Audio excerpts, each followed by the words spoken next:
Hello everyone. तो दो companies पे डिस्कशन करेंगे इस वीडियो में। ब्लैक बक, इनके रिजल्ट्स कल आए हैं, कॉल भी हुआ कल। रिजल्ट के बाद हमने देखा 5-6% का करेक्शन भी था स्टॉक के अंदर। तो नंबर्स देखेंगे, फिर मैनेजमेंट की क्या कमेंट्री रही है उसको डिस्कस करेंगे, एंड उसके साथ में आर काबिल। इसके रिजल्ट्स हमने डिस्कस किए थे, लेकिन इनका कॉल रहता है। नंबर्स तो बहुत अच्छे थे, रेवेन्यू ग्रोथ 50-60%, प्रॉफिट कंपनी का डबल से ज्यादा हुआ। बट क्या ये नंबर्स जो हैं, स्पेशली मार्जिन के, क्या वो नंबर सस्टेनेबल है? आगे का ग्रोथ का कैसा गाइडेंस है, यहाँ से कैसा डील आउटलुक लगता है उस स्टॉक का, उस पर भी डिस्कशन करेंगे। तो स्टार्ट करते हैं सबसे पहले ब्लैक बक के Q1 के रिजल्ट्स के साथ में। अ, तो इनका ये जो मंथली ट्रांजैक्टिंग ऑपरेटर रहता है, मतलब कितने यूजर रहे हैं कंपनी के इस एक पर्टिकुलर मंथ में, तो उसमें 13% की ग्रोथ है। इतनी ग्रोथ रहती है, पहले के क्वार्टर्स में भी आप देखोगे तो ये 13, 14, 15% का ही ग्रोथ होता है इसमें। फिर यूजर्स जो दो से ज्यादा सर्विसेज कंपनी की यूज कर रहे हैं, उसमें 19% की ग्रोथ है। यानी कि एक तरीके से प्रोडक्ट पेनिट्रेशन बढ़ता जा रहा है, एग्जिस्टिंग कस्टमर से मैं वॉलेट शेयर गेन कर रहा हूं, इसमें अच्छी ग्रोथ है। देन इनका वो जो टाइम स्पेंड करते हैं ऑन एन एवरेज, एक कस्टमर कितना टाइम स्पेंड करता है, वो बिल्कुल स्टेबल है। 44-45 मिनट्स ऑन एन एवरेज एक कस्टमर इनका ऐप यूज करता है। जीटीवी जो है, gross transaction tolling value basically, उसमें 16% की ग्रोथ है। Y Y Q on Q ये नंबर गिरा है 1% से, या फ्लैट आप बोल लो, बट वाई वाई 16% की ग्रोथ है। अब ये नंबर पहले के क्वार्टर्स में आप देखोगे ना, तो अर्ली 20s में ग्रो करता था, 22, 23, 24% से ग्रो करता था। ये है वैल्यू, यानी कितने वैल्यू का ट्रांजैक्शन हुआ मेरे ऐप से या मेरे प्लेटफॉर्म से। तो दूसरा आप देखो, ये total number of tolling transaction यानी कि वॉल्यूम। तो वैल्यू ग्रोथ मेरी कम हुई है, 22, 23 से अभी 16% पे आ गया। जो वॉल्यूम ग्रोथ है, ये टोलिंग ट्रांजैक्शन नंबर का, इसमें भी 12% की ग्रोथ है, और ये भी पहले हाई टीन में होता था, 17, 18, 20% के अराउंड होता था। तो वैल्यू प्लस वॉल्यूम दोनों में मेरी ग्रोथ जो है वो कम हुई है इस क्वार्टर में, पहले के क्वार्टर्स के कंपैरिजन में। और फिर उसका रिजल्ट आपको दिखेगा रेवेन्यू के अंदर, रेवेन्यू फ्रॉम ऑपरेशंस। तो ये कंपनी के पहले 50s में ग्रो करते थे, 53, 55, किसी किसी क्वार्टर में 60% की भी ग्रोथ होती थी।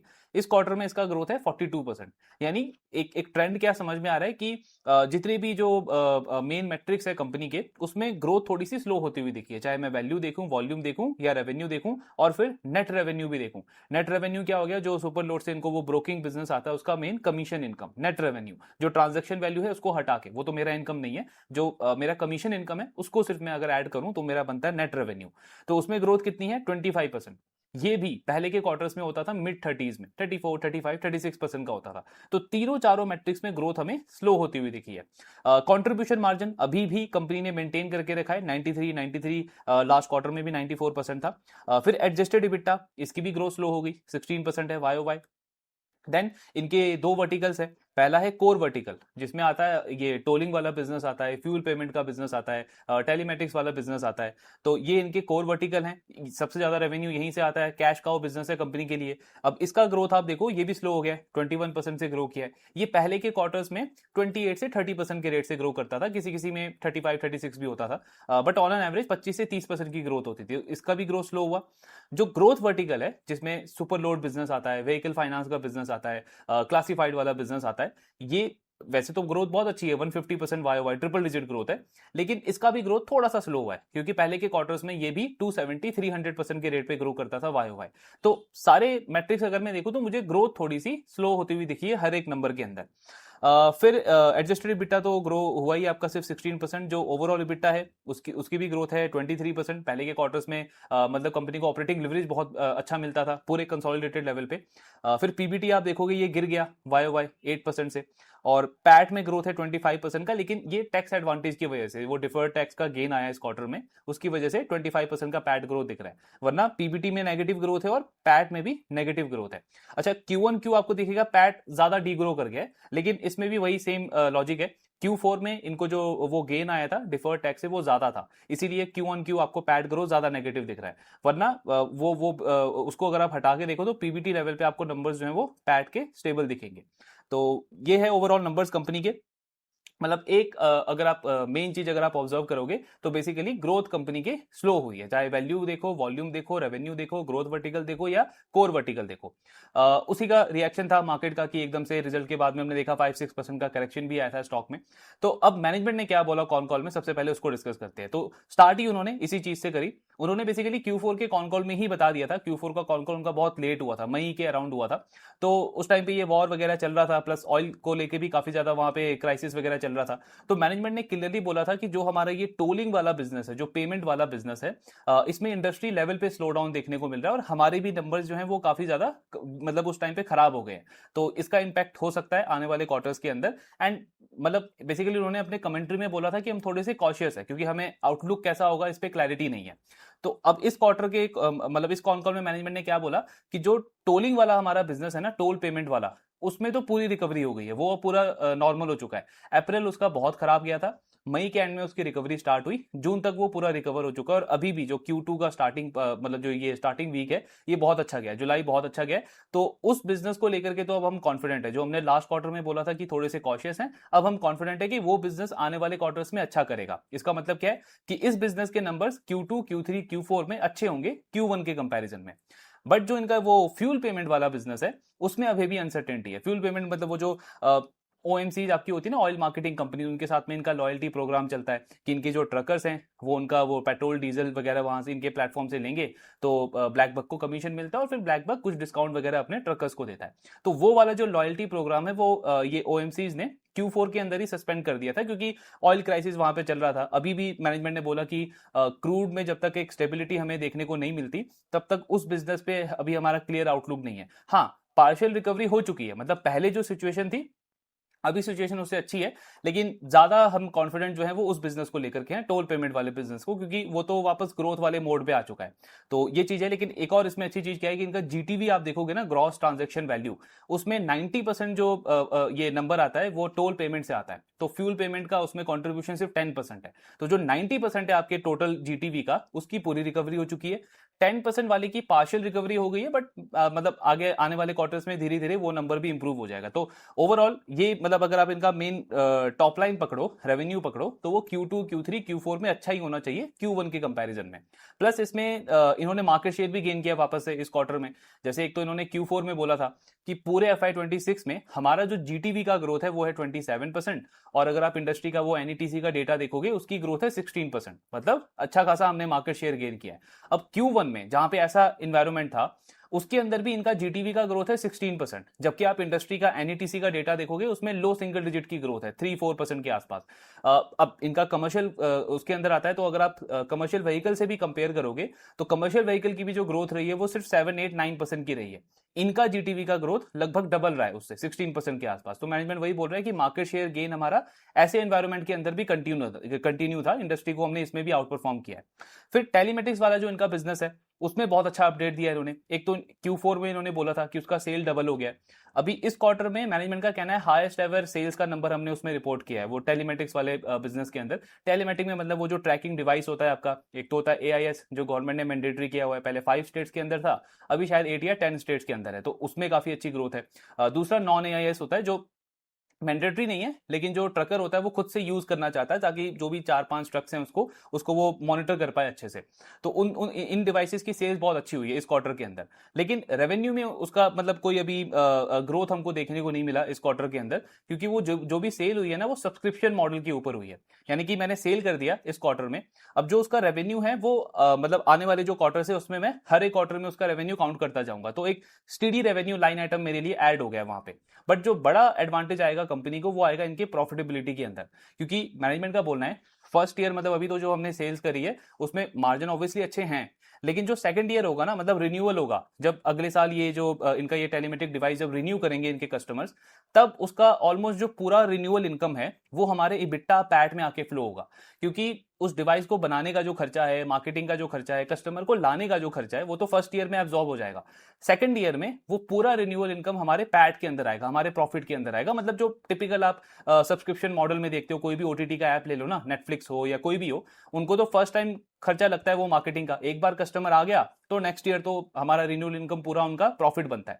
इनफैक्ट कई बार तो आप वो अपग्रेड भी तो करते हो ना, प्लान अपग्रेड करते हो, तो जैसे इनके केस में भी हो सकता है कि अभी उसने टेलीमेटिक डिवाइस लिया है, नेक्स्ट ईयर उसको सर्विस और अच्छी लगी तो वो हो सकता है जो फ्यूल सेंसर वाला डिवाइस है वो भी ले ले, और भी ज्यादा कंपनी का प्रीमियम वाला सब्सक्रिप्शन ले ले। तो एक तो अपग्रेड का भी चांस है, टिकट साइज बढ़ सकता है। अगर वो नहीं भी बढ़ा फिर भी सेम प्रोडक्ट के अंदर भी मेरे जो प्रॉफिट मार्जिन है वो बहुत बढ़ जाएंगे सेकंड ईयर के अंदर। और इनके बिजनेस में क्या होता है, ये टेलीमेटिक डिवाइस में जैसे इस साल जिन कस्टमर्स ने इनका ये टेलीमेट्रिक डिवाइस लिया है, नेक्स्ट ईयर 70% उसका रिन्यूअल रेट है, यानी कि 100 में से 70 लोग वो रिन्यू करते हैं। और ईयर 2 से ईयर 3 में वो नंबर बढ़ के 80 से 85% हो जाता है। यानी जो कस्टमर चर्न है वो बहुत लो है इस कंपनी का। और जैसे जैसे ये टिकट साइज बढ़ता है ना, जैसे टेलीमेटिक्स से मान लो किसी कस्टमर ने फ्यूल सेंसर के अंदर सब्सक्रिप्शन लिया है, तो उसका जो रिन्यूअल रेट है वो 80-85% है। तो जैसे जैसे टिकट साइज बढ़ता जाता है, कस्टमर स्टिकीनेस उतनी ज्यादा अच्छी है। तो वही तो मेन स्ट्रेंथ है इनके बिजनेस मॉडल की। तो टेलीमेटिक का बहुत अच्छा अपडेट दिया इन्होंने। फिर सुपर लोड वाला बिजनेस जिसको लेकर के मार्केट बहुत एक्साइटेड है, तो उस पर इन्होंने बताया हब्स एक्सपेंशन कंपनी का हो गया है। 4 हब्स के अंदर थे, 14 हब्स तक कंपनी अभी पहुंच चुकी है। फिर बैंगलोर में जो उनका सबसे पहला हब था उसका इन्होंने अपडेट दिया कि उसमें 5000 पर डे जो लोड होता है उस माइलस्टोन के आसपास हम पहुंचने वाले हैं। अभी 50-60% पहुंच गए हैं, आने वाले टाइम में बहुत जल्दी 5000 पर लोड पर डे तक पहुंच जाएंगे। तो वो जब हो जाएगा ना, तो हमारा एक तरीके से पूरा प्लेबुक रेडी हो जाएगा कि हमने क्या क्या चीजें करी है ये बैंगलोर वाले हब के अंदर, और हमें वही सेम रेप्लीकेट करना है बाकी 12-13 हब्स में। और अभी तो टोटल इंडिया लेवल पे जैसे इन्होंने बोला कि 300 या 500 के आसपास हब्स हैं, अभी हम 5% से भी कम हब्स के अंदर प्रेजेंट है। जबकि हमारा मार्केट शेयर अगर ये ट्रकर में देखो तो 25-30% है। कई कई स्टेट्स में 60 से 70% का मार्केट शेयर है। तो मतलब ग्रोथ अपॉर्चुनिटी तो बहुत है, बस हमें पहले मॉडल क्रैक करना है। तो उसमें प्रोग्रेशन अच्छा हो रहा है कंपनी का। प्लस इनका अगर आप वो ग्रोथ भी देखोगे, रेवेन्यू में ग्रोथ देखोगे, ग्रोथ वर्टिकल का वाई वाई, तो हमको दिखता है कि ग्रोथ थोड़ी सी स्लो हुई है। लेकिन 1-2 क्वार्टर पहले तक इनको ये पूछा जाता था कि आपका जो मेन कैश काउ बिजनेस है, ये कोर वर्टिकल, वहां से आप कैश बना रहे हो, उसको इन्वेस्ट कर रहे हो आप एक तरीके से लॉस मेकिंग बिजनेसेस के अंदर, क्योंकि अभी तो वो इनिशियल फेज के अंदर ही है। लेकिन उस इन्वेस्टमेंट का नंबर में कुछ बहुत ज्यादा हमको रिजल्ट देखने को मिल नहीं रहा कि ग्रोथ कुछ वहां पे ज्यादा बढ़ रही हो। तो इन्होंने इस क्वार्टर में वही बोला कि हमने जो एक्सपेंशन किया 4 हब से 14 हब्स के अंदर, तो उसका इंपैक्ट आपको quarter on quarter revenue growth पे दिखेगा ग्रोथ वर्टिकल में। जैसे ग्रोथ वर्टिकल का लास्ट क्वार्टर का क्यू ऑन क्यू ग्रोथ आप देखोगे तो शायद 22-23% था। इस क्वार्टर में वो 44% आया है, मतलब Q1 का ग्रोथ ओवर Q4। प्लस उसमें अगर हम सुपर लोड वाले बिजनेस की बात करें, क्योंकि मेन ग्रोथ लीडर तो वही है, तो उसका ग्रोथ लास्ट क्वार्टर में था 22% क्यू ऑन क्यू, मतलब Q4 ओवर Q3। इस क्वार्टर में उसकी ग्रोथ आई है ऑलमोस्ट 50%। तो मतलब जो हब एक्सपेंशन कंपनी कर रही है, बेसिकली से आप ज्यादा जगह पे जा रहे हो, अपना दुकानें ज्यादा जगह पे खोल रहे हो, तो उसका रिजल्ट जो है वो नंबर्स में भी देखने को मिल रहा है। तो ये चीज बहुत अच्छी हुई है।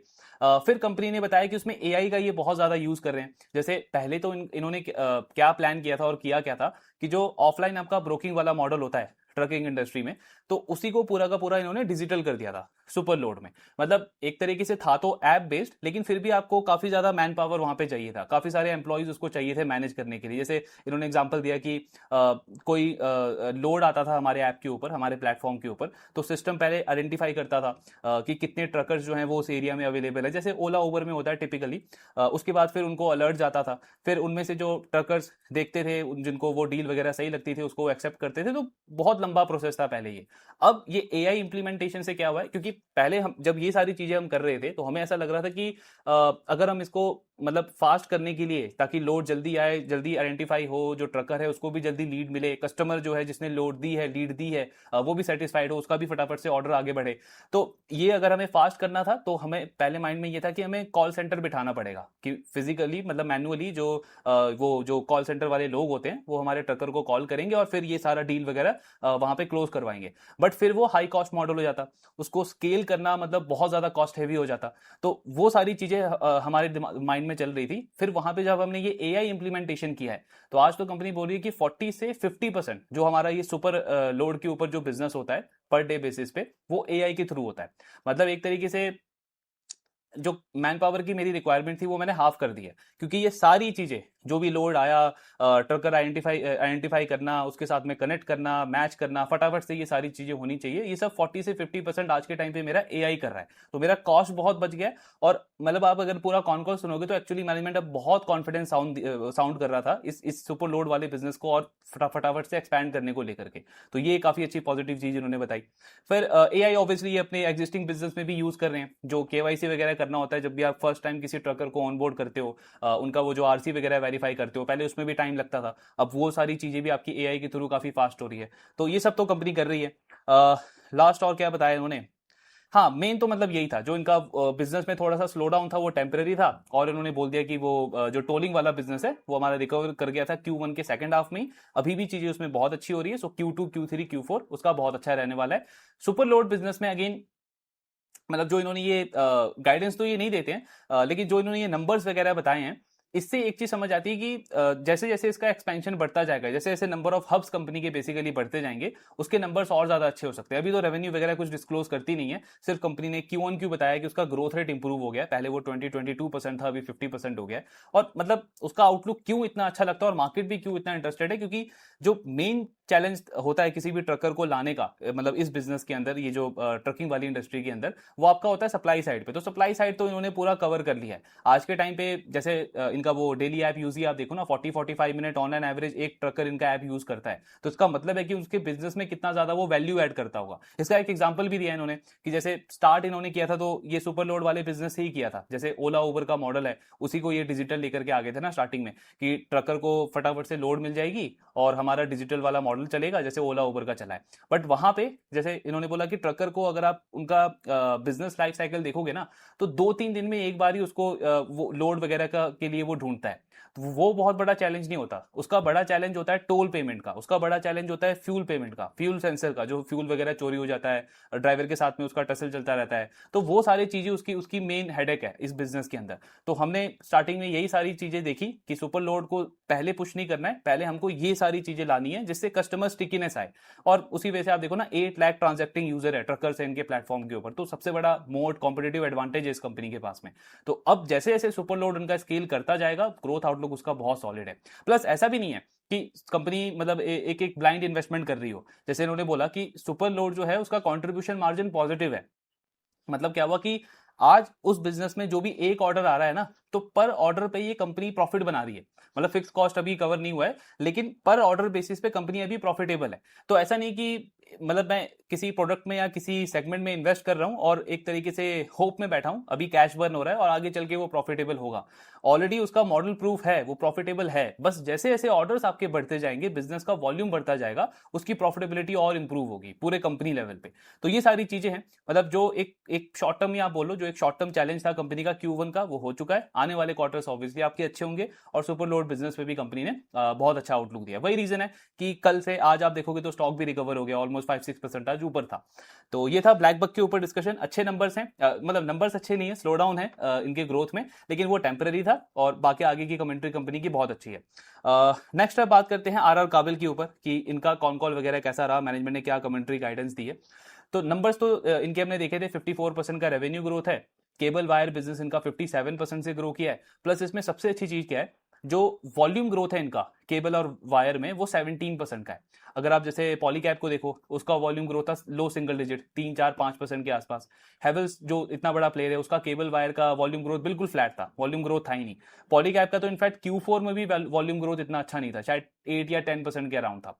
आर काबिल Q4 में भी high double digit volume growth, और Q1 में भी 17-18% का वॉल्यूम ग्रोथ किया है। केबल वाले बिजनेस है इनका शायद 25% का वॉल्यूम ग्रोथ है, और वायर वाले बिजनेस से 12% का वॉल्यूम ग्रोथ है। तो इंडस्ट्री को Q4 में भी आउट परफॉर्म किया, मतलब वैल्यू में नहीं, सिर्फ वॉल्यूम में। वैल्यू तो देखो सबको एडवांटेज मिलेगा, क्योंकि कॉपर एल्यूमिनियम के प्राइसेस बड़े हैं, लो बेस इफेक्ट है, तो वो वैल्यू ग्रोथ तो मिलेगा, जैसे गोल्ड ये प्लेयर्स के साथ में हो रहा है, रिटेल ज्वेलर्स के साथ में, वो तो है। लेकिन वॉल्यूम ग्रोथ कौन सा प्लेयर कंसिस्टेंटली डिलीवर कर रहा है, उसकी वजह से आपका जो नंबर्स की क्वालिटी है ना, वो अच्छी हो जाती है। तो वो है आर काबिल के साथ में, और कंसिस्टेंटली ये कंपनी कर रही है। फिर मतलब डोमेस्टिक बिजनेस के साथ में एक्सपोर्ट में भी बहुत अच्छी इनकी ग्रोथ रही। एक्सपोर्ट जैसे पॉलीकैब का आप देखो, पहले 7-8% कॉन्ट्रीब्यूट करता था, अब वो कम होकर के 4-5% पे आ गया। इस क्वार्टर में भी उनका 12% डी ग्रोथ था एक्सपोर्ट के अंदर। और मतलब ऐसा नहीं कि कोई बहुत वो खराब कर रहे हैं, इन जनरल आप देखो, जैसे हेवल्स का भी एक्सपोर्ट बिजनेस ज्यादा अच्छा नहीं किया, स्विच गियर वाला जो उनका एक्सपोर्ट होता है, क्योंकि मिडिल ईस्ट में आपका वॉर वगैरह चल रहा है, प्लस सप्लाई चेन डिस्रप्शन है। इनका भी Q4 अच्छा नहीं था एक्सपोर्ट में, लेकिन इस क्वार्टर में 57% की ग्रोथ करी है इन्होंने एक्सपोर्ट के अंदर भी। तो मैनेजमेंट बोल रहा है कि मिडिल ईस्ट तो हमारे लिए भी स्लो था, बट जैसे यूरोप वगैरह हो गया, वहां पे काफी अच्छी हमारी सेल्स हुई है। प्लस हमने ज्योग्राफी वाइज डाइवर्सिफिकेशन बहुत अच्छे से करके रखा था पहले से ही, तो उससे हमको हेल्प हुआ Q1 के अंदर। तो डोमेस्टिक में भी 57% की ग्रोथ है केबल वायर में, और एक्सपोर्ट में भी 57% की ग्रोथ है। फिर यूटिलाइजेशन आप देखोगे इनका, तो वायर में अभी 65-70% है, और उसमें कंपनी की न्यू कैपेसिटी आएगी सिलवासा के अंदर Q2 के अंदर। केबल की यूटिलाइजेशन 90% पहुंच चुकी है, एंड उसकी जो कैपेसिटी एडिशन होनी है वो शायद H2 में होगी, Q3 Q4 के अराउंड हो जाएगा, क्योंकि मेन जो ये कैपेक्स कर रही है कंपनी वो तो केबल के अंदर ही कर रही है। वायर में तो ऑलरेडी आरआर केबल स्ट्रांग है, मतलब मार्केट शेयर इनका पहले से काफी अच्छा है। जो रेट ऑफ चेंज इनके स्टॉक के अंदर आप देख रहे हो वो मेनली इसी वजह से आया है कि मैनेजमेंट ने केबल पे ज्यादा फोकस करना शुरू किया है, क्योंकि केबल में पहले एक तो इनका मतलब कैपेसिटी बहुत कम थी, और उसमें भी कंपनी कमोडिटी टाइप प्रोडक्ट ज्यादा करती थी जिसमें मार्जिन बहुत कम थे, 5-6% के आसपास का इनका मार्जिन बनता था केबल का। लेकिन इन्होंने देखा कि वायर में ग्रोथ अच्छी है, वायर में इंडस्ट्री में मतलब ओवरऑल देखो आप, हाउसिंग से रेजिडेंशियल से ग्रोथ अच्छी आ रही है, लेकिन जो स्ट्रक्चरल टेलविंड्स हैं इंडस्ट्री के अंदर वो केबल के अंदर ज्यादा है। पॉलीकैब हो गया, केआई हो गया, इन्होंने बहुत पहले से अपना कैपेसिटी एडिशन करना स्टार्ट कर दिया था, उनका ग्रोथ आ रहा है। आरआर काबिल उस पर थोड़ा सा स्लो था, थोड़ा सा पीछे था, लेकिन FY25 के एंड के अराउंड इन्होंने इस चीज को अनाउंस किया था कि अगले 2-3 साल में हमारा जो कैपेसिटी एडिशन होगा वो केबल बिजनेस के अंदर होगा। जो 1200 करोड़ का ये कैपेक्स कर रहे हैं उसमें से 900 या 950 करोड़ समथिंग ये केबल वाले बिजनेस के अंदर ही कर रहे हैं। तो केबल में कैपेसिटी बढ़ती जा रही है, वही मेन रेट ऑफ चेंज है। इसलिए आपने देखा वॉल्यूम ग्रोथ भी इनका केबल में ज्यादा है 25%, क्योंकि उसमें बेस छोटा है, वायर में ऑलरेडी बेस हाई है, इसलिए वॉल्यूम ग्रोथ उसमें स्लो है 12% के अराउंड। तो वो चीज चल रही है इनके बिजनेस के अंदर। सो केबल की कैपेसिटी आ जाएगी लगभग 600 से 700 करोड़ का कैपेक्स कंपनी इस साल करने को देख रही है, ऑलरेडी 90% यूटिलाइजेशन पे चल रहा है। प्लस मार्जिन पे भी इन्होंने बहुत अच्छा बताया है। जैसे एक्सपोर्ट में जब ये मतलब केबल सेल करते हैं तो उसमें जो मार्जिन है वो 60 मतलब 10 से 11% आता है, यानी केबल अगर आप एक्सपोर्ट करते हो तो आपके मार्जिन ज्यादा अच्छे होते हैं। डोमेस्टिक में जो केबल का मार्जिन बनता है वो 6 से 7% का बनता है। वायर में उल्टा है, वायर में एक्सपोर्ट में मार्जिन कम है 6 से 7%। और उन्होंने बोला भी कि मतलब वायर बिजनेस में वर्ल्ड में अगर आप देखोगे ना तो इंडिया एक थोड़ा सा एक्सेप्शनल केस है कि यहाँ पे जो वायर सेल होता है वो मतलब ब्रांड के बेसिस पे होता है, कंज्यूमर ब्रांड वहां पे आपका एक तरीके से बड़ा रोल प्ले करता है, और उसकी वजह से प्रीमियम मार्जिन मिलता है, 10-11% का मार्जिन मिलता है इंडिया के अंदर। जैसे अगर मुझे एज अ कंज्यूमर वायर खरीदना है तो मैं देखता हूँ कि हेवल्स का है या पॉलीकैब का है, मैं बड़े ब्रांड के पास में जाता हूँ, ऐसे किसी का भी वायर नहीं उठाता। लेकिन जो बाकी कंट्रीज में होता है वहां उल्टा होता है, वहां केबल में आपको ज्यादा मार्जिन मिलता है, क्योंकि उसके लिए आपको स्पेसिफिक कैपेसिटी चाहिए, कैपेबिलिटी चाहिए, अप्रूवल लेने में टाइम लगता है, क्वालिटी स्टैंडर्ड मतलब वो आपको मैनेज करना पड़ता है, मेंटेन करना पड़ता है। तो वहां पे केबल में मार्जिन ज्यादा है 10-11%, और यहां पे आपका वायर में मार्जिन ज्यादा है 10-11%। लेकिन जैसे जैसे इनकी कैपेसिटी, जैसे ये एचटी केबल की तरफ एंटर कर रहे हैं जो हाई मार्जिन प्रोडक्ट है, पहले ये एलटी केबल के अंदर थे, ईएचवी केबल के अंदर कंपनी एंटर कर रही है, तो रेट ऑफ चेंज कंपनी का मार्जिन के अंदर ज्यादा है। जो इनका FY28 का गाइडेंस भी है कि 10.5% का इबिटा हमको करना है, अभी तो 9% ऑलरेडी कंपनी पहुंच चुकी है, तो वो सारा का सारा आएगा केबल बिजनेस से, क्योंकि केबल बिजनेस के इबिटा मार्जिन इनके 6% थे, अब कंपनी बोल रही है ये धीरे धीरे 10% के आसपास जाएगा। तो पूरा जो रेट ऑफ चेंज मेरे इबिटा मार्जिन के अंदर है वो केबल बिजनेस से आएगा, तो वही मेन इनका मतलब मार्जिन को ड्राइव कर रहा है ओवरऑल। वैसे इनको पूछा भी गया, जैसे Q1 में आपके ऑलरेडी बिट्टा मार्जिन 9% हो गए हैं, तो अभी तो 6-7 क्वार्टर्स और पड़े हैं, तो मार्जिन का जो गाइडेंस है आपका 10.5% का बाय FY28, मतलब आप उसको बहुत आराम से आउट परफॉर्म कर सकते हो। लेकिन कंजर्वेटिव है मैनेजमेंट, गाइडेंस अभी इन्होंने वही मेंटेन रखा है। 100 बेसिस पॉइंट का इनका टारगेट होता है एनुअली, तो जैसे लास्ट ईयर था 8% के आसपास का इबिट्टा, इस पूरे साल का, पूरे FY27 का इनका टारगेट है कि इसको 9% लेके जाना है, 100 बेसिस पॉइंट का इंप्रूवमेंट। हालांकि Q1 में ही 9% हो गया है, और ये सारा का सारा जो मार्जिन एक्सपेंशन हुआ है ना इनका, जैसे लास्ट ईयर के Q1 से आप कंपेयर करो तो 200 बेसिस पॉइंट मार्जिन इनके इंप्रूव हुए हैं। बट इसमें मतलब ये इन्वेंट्री गेन नहीं आया कंपनी को, सारा का सारा मतलब जो स्ट्रक्चरल बिजनेस की इंप्रूवमेंट होती है, आपको ऑपरेटिंग लिवरेज मिलता है, प्रोडक्ट मिक्स चेंज हुआ है, उसकी वजह से मार्जिन इंप्रूव हुए हैं। तो वैसे तो Q2, Q3, Q4 उसमें मार्जिन आपके और अच्छे होने चाहिए, क्योंकि केबल वायर बिजनेस में H2 ज्यादा अच्छा होता है H1 के कंपैरिजन में। लेकिन इन्होंने अभी के लिए मार्जिन गाइडेंस अपना वही रखा है 9% FY27 में, और फिर FY28 के एंड तक 10.5%, यानी लगभग अभी भी 200 से 250 बेसिस पॉइंट का मार्जिन एक्सपेंशन की जर्नी कंपनी की आएगी अगले 6-7 क्वार्टर्स के अंदर। तो मार्जिन का आउटलुक, प्रॉफिट का आउटलुक बहुत अच्छा लगता है कंपनी का। फिर FMEG वाले बिजनेस में भी ग्रोथ अच्छी है, इस क्वार्टर में 28% से इनका वो बिजनेस ग्रो किया है, एंड Q1 में वो ब्रेक इवन भी कर गया है। बट मैनेजमेंट बोल रहा है कि अभी तो हमारा पहला टारगेट है कि इसको फुल ईयर FY27 में हमको ब्रेक इवन करना है, क्योंकि लास्ट ईयर इनका गाइडेंस था बट वो डिले हो गया, क्योंकि आपके ये रॉ मटेरियल के प्राइसेस काफी बढ़ गए थे। तो कंपनी कह रही है पहले तो इसको हम फुल ईयर FY27 में ब्रेक इवन करेंगे।